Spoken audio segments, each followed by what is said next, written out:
આજની ધર્મકથા. પ્રણામ.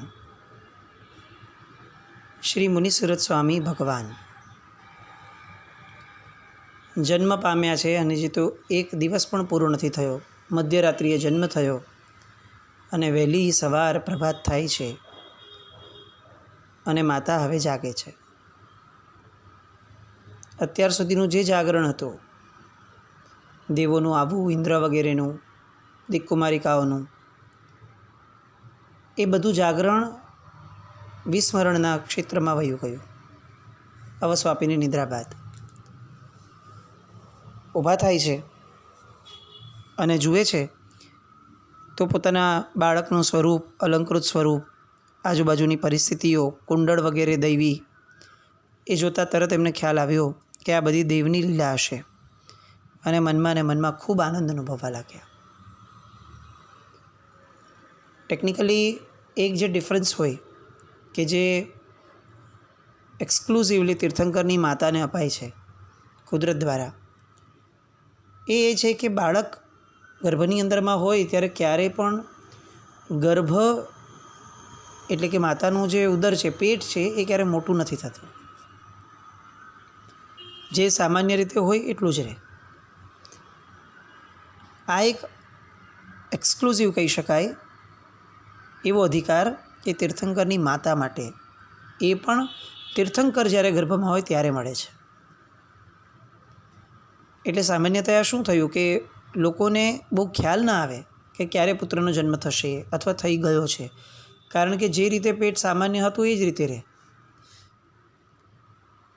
આ બાજુ દાસીઓ બધી જાગી, સવારનો સમય થયો એટલે પોતપોતાનું કર્તવ્ય યાદ કરવા માટે કામે લાગતી ગઈ અને એમાંથી એકાદ સેવિકાઓએ જોયું કે આપણે રાણીએ તો પુત્રને પ્રસવ્યો છે. એટલે બધી એકદમ હરખગેલી થઈ ગઈ. કોઈ ત્યાંને ત્યાં નાચવા લાગી, કોઈ દુખણા લેવા લાગી, કોઈ વળી દરવાજે જઈ અને ઉખડ અને મુસળને ઊભા ગોઠવવા લાગી શુકન માટે. આમ અલગ અલગ વસ્તુઓ અલગ અલગ રીતે, જેની જે માન્યતા, જેનો જે પ્રકારનો આનંદ, જેની જે અભિવ્યક્તિ, એ રીતે કરવા લાગ્યા. કોકે લોખંડની છરી દ્વાર ઉપર બાંધી કોઈની કુદૃષ્ટિથી બચવા માટે, તો કોકે વળી ચંદનના મંગળ કળશો દ્વાર ઉપર ગોઠવવાના શરૂ કર્યા. આમ આ બધી જ વાતો દ્વારા આપણને વર્તાય છે કે એમના જે દાસ દાસીઓ હશે રાજા રાણીના, એ રાજા રાણી પ્રત્યે કેટલી હદ સુધીના સદ્ભાવવાળા હશે અને પોતિકાપણાવાળા હશે. આમાંનું એક પણ કાર્ય જે અત્યારે આપણે કહ્યું, એમાંનું એક પણ કાર્ય એવું ન હતું કે જે એમના જોબ પ્રોફાઇલમાં આવે, એમના કાર્યના લિસ્ટમાં આવે એવું એક પણ ન હતું. બાળક જન્મ્યો છે, રાજાને સમાચાર આપી દઈએ અને રાજા જે ઓર્ડર કરે, જે આદેશ કરે એ પ્રમાણે વર્તીએ, આવું થઈ શક્યું હોત. પણ ના, એવું ન થયું. લોકોએ સ્વયંભૂ પોતાની રીતે પોતાનો આનંદ એ અભિવ્યક્ત કરવાનું શરૂ કર્યું. અને અભિવ્યક્તિ ત્યારે જ આવે જ્યારે અંદરમાં ફક્ત લાગણી હોય એમ નહીં, લાગણીનો ધોધ હોય. એ એટલી બધી અંદર વહે કે બહાર નીકળી જાય. એ જે નીકળી જાય એ અભિવ્યક્તિ છે. એટલે એનો અર્થ એ થયો કે આ દાસ દાસીઓને રાજા રાણી પ્રત્યે બહુ જ સદ્ભાવ હશે. આ બધી વાતો સાંભળીને આપણે પણ એ ચેક કરવું જોઈએ કે આપણે ત્યાં પણ કેટલાક વ્યક્તિઓ કામ કરવા આવે છે. આપણે એમને વધારે પૈસા આપી દઈએ એટલા માત્રથી એને આપણા પ્રત્યે સદ્ભાવ થશે એવું માનવું થોડું વધુ પડતું છે. એ પૈસા માટે કામ કરે છે, ના નથી, પણ એ પૈસા માટે જ કામ કરે છે એવું જરૂરી પણ નથી. એને કેટલોક રિસ્પેક્ટ જોઈતો હશે, એને કેટલુંક પોતિકાપણું જોઈતું હશે, ક્યારેક એને એની વેદના ઠાલવવા માટેના કાન જોઈતા હશે, ક્યારેક એની તકલીફો વધી જતી હોય એવા સમયે એને આશ્વાસન આપતા શબ્દો પણ જોઈતા હશે. દરેક કાર્યો પૈસાથી પતી જાય છે એવું તો ક્યાં હોય છે? અને જો એવું હોત તો જગતનો એક પણ પૈસાદાર ક્યારેય દુઃખી ન હોત. આપણે આ બધી વસ્તુઓમાં ધ્યાન રાખવું એ પણ ધર્મ છે. સ્વધર્મને હડસેલીને અથવા સ્વધર્મને ઉવેખીને આપણે આજ્ઞા પ્રમાણેના ધર્મ પાળવા જશું તો એ અધુરાશ તો વર્તાશે. આ બધી દાસીઓ બધા આનંદ અનુભવે છે. એમાંથી એક દાસી કે જેનું નામ હતું સુવદના, એ જરા થોડી ચાલાક હતી. એને એમ થયું કે આ બધું તો બરાબર છે, આનંદ વ્યક્ત થાય, પણ ખરો આનંદ વ્યક્ત થયા પછીથી જેનો ફાયદો થવો જોઈએ એ તો રાજાને આ સમાચાર પહોંચાડીને થશે. એટલે તરત જ એ બીજા બધા કામ પડતા મૂકી અને સુમિત્ર રાજા પાસે ગઈ. શ્વાસ ખાવા જેટલી પણ વાર લગાડ્યા વિના એણે પુત્ર જન્મની વધામણી આપી. આપણે ત્યાં આ બધા સમાચારો અને આ બધી વાતો એનું જે આપણે જે મહોત્સવ કરતા હોઈએ છીએ એ મહોત્સવની અંદરમાં પણ આપણે કેટલેક અંશે એનું ડ્રામેટાઇઝેશન જે કરીએ છીએ એ ડ્રામેટાઇઝેશનની અંદરમાં પણ આપણે આના કેટલાક અંશો જોયા છે. એ જે દાસી છે એ એટલી બધી ચાલાક છે, એટલી બધી સમજણી છે કે રાજાને કેટલીક આતુરતા જન્માવી અને તરત એ સમાચાર પણ આપી દે છે. એ આતુરતા પણ એટલી બધી નથી જન્માવતી કે સામાન્ય યા તો ગુસ્સો આવે ને યા તો કંટાળો આવે, પણ કેટલાક કુતૂહલ વિના, કેટલીક આતુરતા વિના જો કેટલાક સમાચાર મળી જાય, સારા સમાચાર, તો એ એવો આનંદ નથી આપતા. ભૂખ લાગ્યા વિના જમણ મળી જાય તો એવો સંતોષ નથી આપતા. એટલે આ અહીંયા સુવદના નામની જે દાસી છે એણે પુત્ર જન્મની જે વધામણી આપી એ પછીથી રાજા તો આનંદના મહાસાગરમાં જાણે ગરકાવ થઈ ગયા હોય. તત્કાળ એમણે દાસીને એ દાસીનું 7 પેઢીનું દળદર ફીટી જાય એટલું દાન આપ્યું અને દાસીપણામાંથી નિવૃત્ત કરી. આ વાત આપણને પણ ખબર છે, આપણે ઘણીવાર સાંભળી છે, પણ આપણને એ નથી ખબર કે એની પછીની ઘટના શું હોય છે. આ જે દાસી હોય છે એને 7 પેઢી ચાલે એટલું ધન મળ્યું. રાજાએ દાસીપણામાંથી નિવૃત્ત કરી દીધી, પણ આટલું બધું મળ્યા છતાં જ્યારે છેલ્લે જાહેરાત સાંભળે છે રાજાના મુખેથી કે હવે હું તને દાસીપણામાંથી નિવૃત્ત કરું છું, એ રુદન શરૂ કરે છે. એ હતાશ થઈ જાય છે. કેમ? તો કે મારા જીવનનું સર્વસ્વ એ તો તમારા બંનેઓની સાથે રહેવું એ છે, રાજા અને રાણીની. એમાંય વિશેષપણે રાણીના સાનિધ્યમાં રહેવું, એનો જે આનંદ છે એ મારી 7 પેઢીનું દળદર ફીટી જાય એના આનંદમાં ક્યાં છે? હતાશ થઈને રાજાને પગે લાગે છે કે આવું નહીં કરો. તમારે બીજું જે આપવું હોય એ મને માન્ય છે, સ્વીકાર્ય છે, પણ આ વસ્તુ મને માન્ય નથી.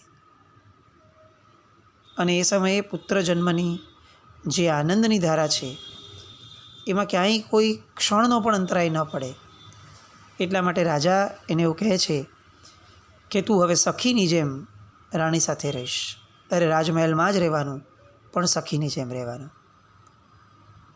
આ કેવો પ્રેમ છે! કામ કરતા માણસને પણ છોડીને જવાનું મન ન થાય એવા વાત્સલ્ય આપણે ત્યાં આપણી આર્ય સંસ્કૃતિના વ્યક્તિઓના હતા. આજે સગા દીકરા દીકરીઓને છોડીને જવાનું મન થાય છે. સર્વાંગે વાંક દીકરા દીકરીઓનો જ હોય એવું માનવું પણ થોડું વધુ પડતું છે. આપણા વાત્સલ્યમાં પણ ક્યાંક તરતમ ભાવ તો આવ્યો હશે, આપણા વ્યવહારમાં પણ ક્યાંક ને ક્યાંક તરતમ ભાવ આવ્યો હશે, એવું વિચારવું એ પણ થોડું આવશ્યક તો જણાય છે. રાજા નિરવધિ પ્રસન્ન હતા અને પ્રથમ વધામણી આપનાર એ જે હતા એનું દળદર ફીટ્યા પછીથી તરત જ એ અંતઃપુરમાં આવ્યા. અંતઃપુરમાં આવી અને બધે જ જે બાળકને જોયો વગેરે કર્યું અને તરત જ નગરમાં સર્વત્ર શણગાર, નાચ, ગાન, ખેલ, કૂદ, ઉત્સવ, ક્રીડા આ બધું યોજવા માટે સેવકોને આજ્ઞા કરી. બંદીખાને પુરાયેલા અપરાધીઓને છોડી દેવામાં આવ્યા. અમારીની ઘોષણા કરાવડાવી. આ રાજાનો આનંદ હતો. ઘરે પ્રભુ જન્મ્યા છે એવું નહીં, ઘરે પુત્ર જન્મ્યો છે એનો આ આનંદ હતો. આજે આપણી પરિસ્થિતિ બહુ વિમાસણમાં મૂકે પણ એવી છે કે એ રાજાને તો પુત્ર જન્મ્યો એનો આટલો હરખ હતો. આપણને તો આવા પ્રસંગો સમયે જ્યારે પ્રભુ જન્મે છે એ અહોભાવ હોય છે. એવા સમયે પણ આપણા ઘરમાં રહેલા બંદીખાનાવાળા બાળકો, જેની માટે સ્કૂલ એ બંદીખાનું છે, એમની પણ એક દિવસની સ્કૂલ બંધ કરાવવા જેટલી પણ આપણી ક્ષમતા કે આપણી વૃત્તિ નથી થતી. પેલા રાજા બંદીખાનામાંથી ચોરોને છોડાવી શક્યા એટલો આનંદ એને હતો, પણ આપણે પ્રભુનો આનંદ એટલો નથી માણી શકતા કે આપણા દીકરાને એક દિવસ આ પ્રસંગોમાં રાખવા માટે આપણે લાલાયિત બનીએ. બહુ નબળી પરિસ્થિતિ છે આ, કે આજની જનરેશનને ક્યાંય પણ આવા શુભ પ્રસંગોની અંદરમાં જાણે લાવવામાં જ નથી આવતી, લાવવી જ નથી. એ સ્થિતિમાં આપણે બધા જ આ ઉજવણામાં જીવીએ છીએ. નવી જનરેશન હોતી જ નથી ક્યાંય. યા તો એને સ્કૂલ છે, યા તો ક્લાસ છે, યા તો કોલેજ છે, એને ભગવાન જ નથી, એને પ્રસંગો જ નથી. બસ બાકી બધું જ એના જીવનમાં છે. 8થમાં આવી જશે એટલે હવે એક પણ ધાર્મિક પ્રસંગમાં નહીં આવી શકે. આવું એને પણ જણાવી દેવામાં આવશે અને જગતને પણ જણાવી દેવામાં આવશે. હવે 10થની તૈયારી કરવાની છે. ભાઈ એ જન્મે જૈન થયો છે, એની તૈયારીઓ ક્યારથી કરાવશું? ફક્ત પાઠશાળામાં કેટલોક સમય માટે મોકલી દીધો અને માની લીધું કે આપણું કર્તવ્ય પૂરું થયું માતા પિતા તરીકેનું. બાકીનું સંસ્કરણ ઘડતર બધું પાઠશાળાના બહેનોએ કરવું જોઈએ, સંઘોએ કરવું જોઈએ, મહારાજ સાહેબોએ કરવું જોઈએ. આવું બધું આપણે કરશું તો બાળક પણ મોટો થઈને એવું કેમ ના વિચારે કે માતા પિતાને સાચવવાનું કામ વૃદ્ધાશ્રમોએ કરવું જોઈએ, બીજા બધા લોકોએ કરવું જોઈએ, હું શું કામ કરું? બહુ દયનીય સ્થિતિમાં આપણે આ જનરેશન સાથે વર્તનમાં છીએ, એવું કેટલેક અંશે તો સ્વીકારવું જોઈએ. આ બાજુ રાજ પરિવાર અને આખો નગર ઉત્સવમય અને આનંદમગ્ન બની ગયા. 12 દિવસનો જન્મોત્સવ ઉજવાયો. એમાં પહેલે દિવસે રાજાજીએ સ્થિતિપાલન આચર્યું, અર્થાત પુત્ર જન્મ પછી જે નાળ છેદન વગેરે જે ક્રિયાઓ કરવી પડે એ કુળ મર્યાદાને અનુસરી અને બધું કર્યું. એની પછીથી બીજે ને ત્રીજે દિવસ પછીથી ચંદ્ર અને સૂર્યના દર્શનનો વિધિ આવ્યો ત્રીજા દિવસે. એ પછીથી છઠ્ઠે દિવસે આખી રાત્રિ માટે ધર્મ જાગરણ કર્યું. કેમ? કારણ કે એ દિવસે વિધાતા છઠ્ઠીના લેખ લખવા આવે. આ બધી સંસ્કૃતિની વાતો છે. આપણે ત્યાં આવા બધા વિધાનો એનું મહત્ત્વ હતું. આજે આપણે ધર્મ સાચવવામાં સંસ્કૃતિથી કેટલેક અંશે વિમુખ થયા અથવા દૂર થયા, એ બહુ ખોટું થયું. આ છઠ્ઠીના લેખ લખવા, સૂર્યચંદ્રના દર્શન કરાવડાવવા, એવું બધું આજકાલ આપણને આપણા બાળકો માટે કંઈ કરવાનું થતું જ નથી. આપણને એવું જ લાગે છે કે એ બધું કાંઈ હવે બધું ભગવાનના ટાઈમે થયું, ભગવાને કર્યું, આપણે શું? પણ આપણો દીકરો ભગવાનનો અંશ લઈને જન્મ્યો છે, તો એનામાં ભગવાનનો અંશ ટકે એની માટે ભગવાનને જે થયું એ આપણા દીકરાઓને કેમ ન કરાવડાવીએ? કોણ સૂર્યચંદ્રના દર્શન કરાવે છે? કોણ આ ધર્મ જાગરણ કરી અને વિધાતા જ્યારે લેખ લખવાના હોય, છઠ્ઠીના લેખ, આપણે ફ્રેઝમાં ઘણી વાર આવું સાંભળીએ અને બોલીએ છીએ, પણ આપણા બાળકને જ્યારે છઠ્ઠીના લેખ લખવાના આવે ત્યારે આપણે એમ કહીએ કે આવું બધું આપણામાં નથી. આખી રાત ધર્મચિંતન થયું, આરાધન થયું અને 11મે દિવસે જન્મ ઉચિત સઘળાય કાર્યો આટોપાઈ ગયા. 12મે દિવસે સ્વજનો, સજ્જનો, સમુદાય બધાને એકત્ર કર્યા અને જમાડ્યું.